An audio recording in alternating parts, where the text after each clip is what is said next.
احنا عائلة، أبونا توفى واحنا صغار، وعائلتنا بسيطة جدا مكونة من أخوي الكبير وأخوات 2 وأمي. أمي مرة كبيرة، فأخوي الكبير هو صار بمكان أبويا. صار بمكان أبويا يعني دارينه، هو اللي يشتغل، هو اللي يصرف على البيت، ويا التقاعد أكيد مالت أبويا اللي ناخذه من الدولة. فأخويا حرصه الزايد تحول العصبية أكثر.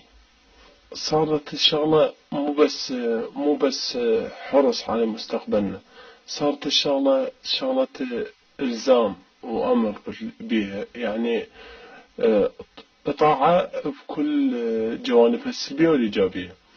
فإحنا قلنا نخاف من كل شيء، قلنا نخاف حتى من ردة فعلنا قدامه. وكان تحولت العصبية كلش عالية، بحيث قام كل ما يطب مو يعاير، وإنما هو من حرصه الواجب علينا يقول أنا مهتم بيكم، مهتم وشايل حملكم. هاي كل طبه. فبيوم من الأيام اجا صديقة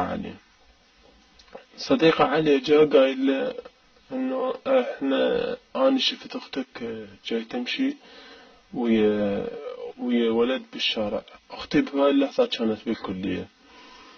في يوم من الايام طبعا انا اخوي الكبير صياح وعياط من الباب، يا بشكو ما افتهمنا السالفة غير بس جر اختي الكبيرة وطببها للغرفة وقفل الباب غرفة عليه. احنا برا الغرفة ما نسمع غير بس الصياح وعياط.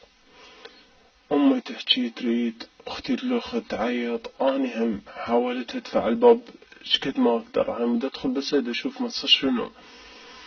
اخير شي ثلاثتنا انا وامي تعاوننا على انه ندفع الباب. دفعنا الباب وفتحنا الباب، لقينا اختي مشطولة بالقاع ومغمى عليها بالكامل. وأخوي الكبير كان عصبي فاير كلش، وبس يغلط ويصيح صياح عالي كلش، بحيث حتى الجوارين سمعوا. فاحنا تلاحقنا، احنا نريد نتلاحق بس نتلاحق على اختي، لان كانت مغمى ووضعها الصح مبين مو زين، لآثار ضرب كان عليها. فوديناها المستشفى. أول شي الدكتور قال بيها نزيف داخلي، ونزيف داخلي حاد، يعني قال احتمال تخسر حياتها. فاحنا ظلينا ننتظر يوم يومين، طبت بغيبوبة. ورا 4 أيام من المرض وغيبوبة أكيد، فتوفت أختي. وراها أخوي أسبوعين احنا ما لاقي الأثر. من لقينا الأثر لقينا نفسيته تعبانة كلش، منهار وحس بالذنب اللي سواه هو أصلا. بعدين تفاقمت حالته النفسية كلش، بحيث أصبح صار يطب له الغرفة، يقفل الباب على نفسه، أكل وشرب قليل جدا، أهمل نفسه، نحول صار عنده قوي. فوصلت الحالة بيه إنه صارت بيه حالة نفسية، مرض نفسي، يعني شلون جنون، أو بالعامية احنا نسميه خبال.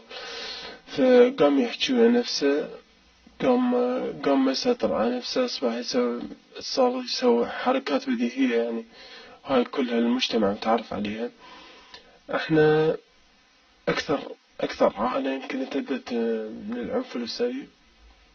هاي الشغلة صارت بينا، أثرت بينا هواي. عرفنا بيتنا بريئة ورا ما خلصت، أكيد ورا ما خلصت أحداث الفاتحة ما فاتحة مش السعزاء.